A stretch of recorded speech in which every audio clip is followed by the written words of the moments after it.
अब हम पढ़ेंगे वैदिक सभ्यता के बारे में। वैदिक काल का विभाजन दो भागों में किया गया। पहला ऋग्वैदिक काल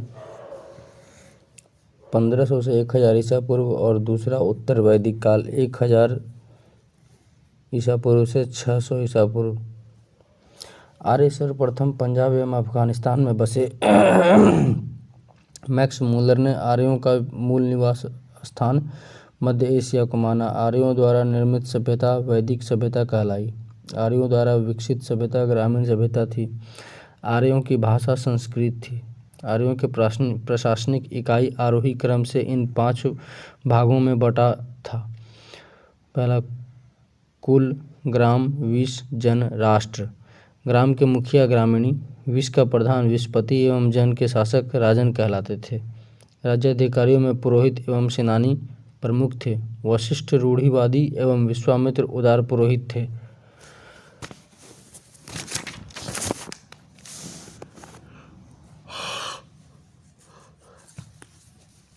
सूत रथकार तथा कम्मादी नामक अधिकारी रत्नी कहे जाते थे। इनकी संख्या राजा सहित करीब 12 हुआ करती थी। पूरब दुर्गपति एवं अस्पश जनता की गतिविधियों को देखने वाले गुप्तचर होते थे। वाजपति गोचर भूमि का अधिकारी होता था। उग्र अपराधियों को पकड़ने का कार्य करता था। नोट करने वाली बात है कि ऋग्वेद में किसी तरह के न्यायाधिकारी का उल्लेख नहीं है। सभा एवं समिति राजा को सलाह देने वाली संस्था थी। सभा श्रेष्ठ एवं संभ्रांत लोगों की संस्था थी, जबकि समिति सामान्य जनता का प्रतिनिधित्व करती थी। इसके अध्यक्ष को ईशान कहा जाता था। स्त्रियां सभा एवं समितियों में भाग ले सकती थी। युद्ध में कबीले का नेतृत्व राजा करता था। युद्ध के लिए गविष्टि शब्द का प्रयोग किया गया है, जिसका अर्थ है गायों की खोज। दशराग्य युद्ध का उल्लेख ऋग्वेद के 7वें मंडल में है। यह युद्ध परुषणी रावी नदी के तट पर सुदास एवं 10 जनों के बीच लड़ा गया, जिसमें सुदास विजयी हुआ। ऋग्वैदिक समाज 4 वर्णों में विभक्त था। ये वर्ण थे ब्राह्मण, क्षत्रिय, वैश्य और शूद्र। यह विभाजन व्यवसाय पर आधारित था। ऋग्वेद के 10वें मंडल के पुरुष सूक्त में चतुर्वर्णों का उल्लेख मिलता है। इसमें कहा गया है कि ब्राह्मण परम पुरुष के मुख से, क्षत्रिय उनकी भुजाओं से, वैश्य उनकी जांघों से एवं शूद्र उनके पैरों से उत्पन्न हुए हैं। उपनिषदों की कुल संख्या 108 है। महापुराणों की संख्या 18 है एवं वेदांग की संख्या 6 है। आर्यों का समाज पितृप्रधान था। समाज की सबसे छोटी इकाई परिवार या कुल थी, जिसका मुखिया पिता होता था, जिसे कुलप कहा जाता था। स्त्रियां इस काल में अपने पति के साथ यज्ञ कार्य में भाग लेती थीं। बाल विवाह एवं पर्दा प्रथा का प्रचलन नहीं था। विधवा अपने मृतक पति के छोटे भाई से विवाह कर सकती थी। स्त्रियां शिक्षा ग्रहण करती थीं। ऋग्वेद में लोपा मुद्रा में घोषा, सिकता, आपला एवं विश्वास जैसी विदुषी स्त्रियों का वर्णन है। जीवन भर अविवाहित रहने वाली महिलाओं को अमाजु कहा जाता था। आर्यों का मुख्य पेय पदार्थ सोमरस था। यह वनस्पति से बनाया जाता था। आर्य मुख्यतः 3 प्रकार की वस्तुओं का उपयोग करते थे। पहला वास, दूसरा अधिवास और तीसरा उष्णीस। अंदर पहनने वाले कपड़े को निवि कहा जाता था।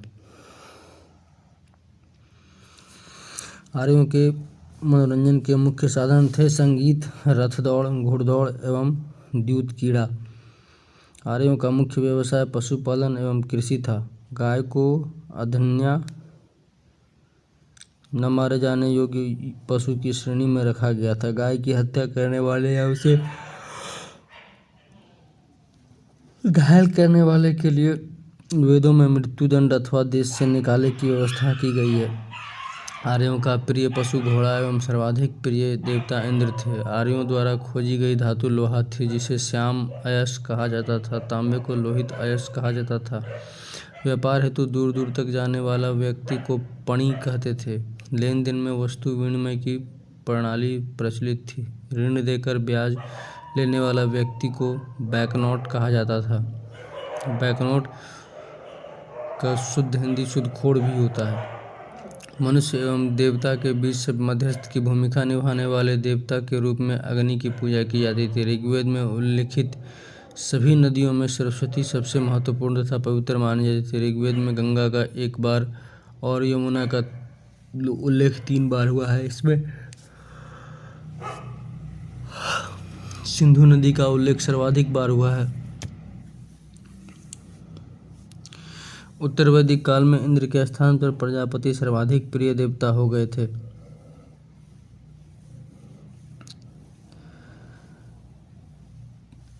उत्तर वैदिक काल में राजा के राज्याभिषेक के समय रासु यज्ञ का अनुष्ठान किया जाता था। उत्तर वैदिक काल में वर्ण व्यवसाय की बजाय जन्म के आधार पर निर्धारित होने लगे थे। उत्तर वैदिक काल में हल को शिरा और हल रेखा को सीता कहा जाता था।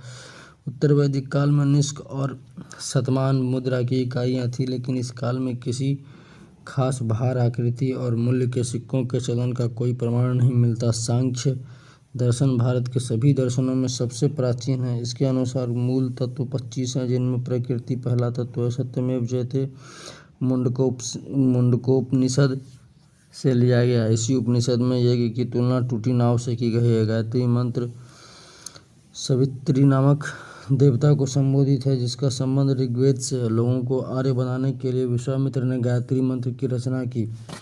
उत्तर वैदिक काल में कौशाम्बी नगर में प्रथम बार पक्की ईंटों का प्रयोग किया गया